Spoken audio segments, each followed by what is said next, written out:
3월 5일 오늘 만나 성경 말씀은 누가복음 9장 12절에서 16절 말씀입니다.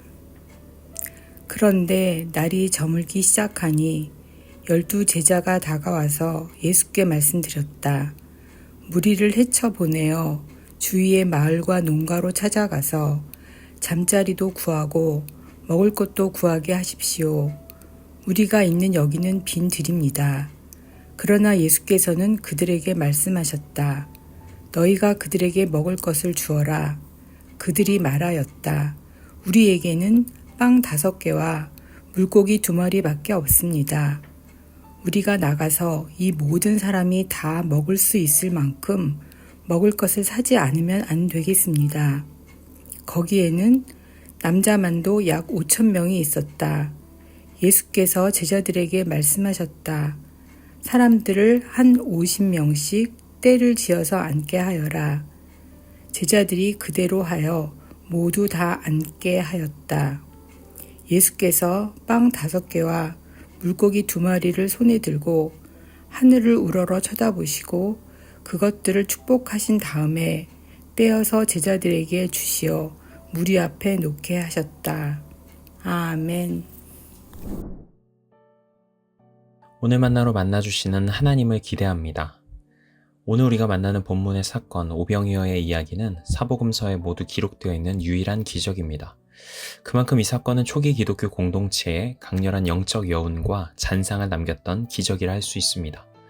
다양한 각도와 관점에서 이 사건이 품고 있는 메시지를 해석해 볼 수 있겠습니다만 오늘은 장소라는 요소에 집중해서 말씀을 나눠보려고 합니다. 본문의 사건 속에는 3군데의 상징적인 장소가 등장합니다. 그리고 각 장소가 상징하는 의미들은 우리의 신앙의 여정을 균형 있게 조율해 볼 수 있는 의미들을 던져주고 있죠. 첫 번째 장소는 빈들입니다. 12절입니다. 그런데 날이 저물기 시작하니 12 제자가 다가와서 예수께 말씀드렸다. 무리를 헤쳐보내어 주위의 마을과 농가로 찾아가서 잠자리도 구하고 먹을 것도 구하게 하십시오. 우리가 있는 여기는 빈들입니다.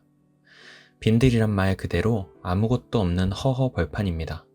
수천 명에 가까운 사람을 먹여야 하는 현재의 상황에서 빈들이라는 곳은 단일 프로의 가능성도 발견할 수 없는 철저한 절망의 장소입니다. 오늘 말씀을 보면 제자들은 자신들이 있는 곳이 빈들임을 강조하고 있죠. 이 말은 자신들의 처지나 상황이 도저히 문제를 해결할 가능성이 없음을 고백하고 있는 것입니다. 그러나 하나님의 일하심의 시작은 역설적이게도 이 빈들에서부터 시작됩니다. 다시 말해서 나의 상황이, 나의 존재가 근본적으로 빈들과 같음을 인정하고 고백하는 것. 이것이 우리 신앙의 여정에서 하나님의 흔적을 경험하게 하는 중요한 시작점이라고 할 수 있는 것입니다. 그래서 언제나 우리의 한계와 결핍을 절감하게 해주는 빈들은 고통이라는 포장지로 감추어진 하나님의 선물이라 할 수 있습니다. 두 번째 장소는 마을입니다. 12절 말씀을 다시 볼까요? 그런데 날이 저물기 시작하니 12 제자가 다가와서 예수께 말씀드렸다. 무리를 헤쳐보내어 주위의 마을과 농가로 찾아가서 잠자리도 구하고 먹을 것도 구하게 하십시오. 마을은 어떤 장소일까요? 일반적으로는 사람들을 마을로 보내자는 제자들의 말은 예수님을 신뢰하지 못하는 불신앙의 모습으로 바라봅니다. 그런데 어떤 책에서 이 구절을 이렇게 해석하더라고요. 제자들의 이 제안은 불신앙으로 근거한 것이 아니라 인간적인 배려로 인한 지극히 상식적인 제안이었다. 이후에 여러 삶의 경험이 축적되면서 마을이라는 장소의 의미가 조금 새롭게 해석되었습니다. 제자들은 어쨌든 눈앞의 문제를 해결하기 위해서 자신들 나름대로 최선의 노력을 다했던 것이죠. 그 노력의 표현으로 이 말을 했던 것입니다. 정리하면 마을이라는 장소는 눈앞의 문제를 해결하기 위해서 자신이 할 수 있는 최선의 노력을 다하는 것을 상징합니다. 좋은 믿음을 착각하는 사람들을 종종 보곤 합니다. 실제적인 움직임이나 노력 없이 하나님이 알아서 해주시겠지라는 마음을 믿음과 혼동하는 것이죠. 하지만 하나님이 우리에게 주신 가장 큰 선물 중에 하나는 바로 자유의지입니다. 인간의 자유로운 의지를 가지고 쌓아나가는 노력, 그리고 실천과 함께 하나님은 동역하기 원하시는 분이시죠. 우리의 신앙의 여정에 있어서는 빈들뿐만 아니라 마을에서 우리의 자유의지를 가지고 땀과 의지를 들이는 시간들이 분명히 필요한 것입니다. 마지막 3번째 장소는 하늘입니다. 16절입니다. 예수께서 빵 5개와 물고기 2마리를 손에 들고 하늘을 우러러 쳐다보시고 그것들을 축복하신 다음에 떼어서 제자들에게 주시고 무리 앞에 놓게 하셨다. 하늘은 어떤 곳입니까? 모든 것을 반전시키는 하나님의 새로움이 시작되는 곳입니다. 내 눈앞에 한계와 결핍을 뛰어넘는 새로운 용기와 새로운 변화가 시작되는 곳입니다. 예수님은 하나님의 백성이 자신들의 삶에서 보여야 할 단순하지만 가장 큰 용기를 필요로 하는 위대한 행동을 보여주십니다. 바로 눈을 들어 하늘을 바라볼 수 있는 믿음이죠. 앞에 두 장소와 하늘이 구별되는 특징이 있습니다. 빈들과 마을은 우리가 살아가다 보면 자연적으로 만나거나 놓여지게 되는 장소입니다. 인생을 살아가다 보니 예기치 못한 어려움과 고난을 겪으며 빈들에 놓일 수 있고 눈앞에 펼쳐진 문제를 정신없이 해결하라고 분투하다 보면 마을에서 땀을 흘리고 있을 수 있는 것이죠.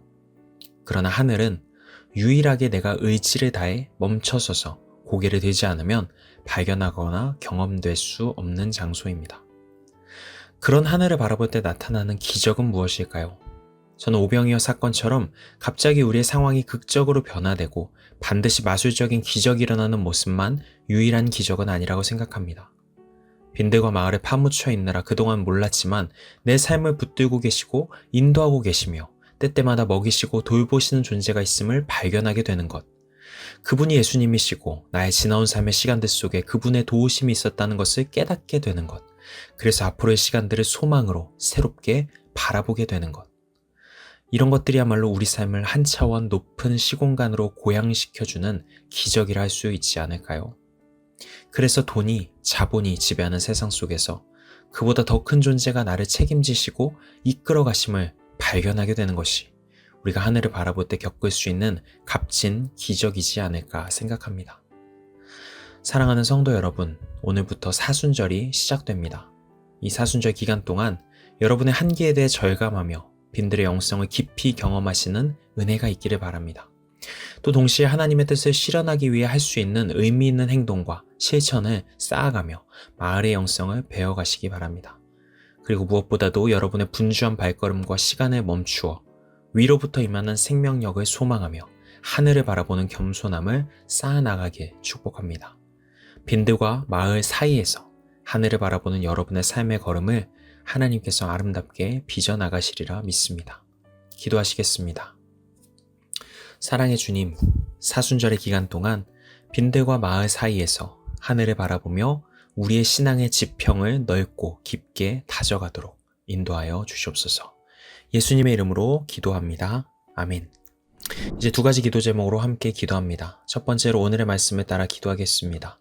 빈들과 마을의 영성, 그리고 하늘로부터의 소망을 사모하며 건강한 신앙의 걸음을 잃지 않는 우리가 되게 하옵소서.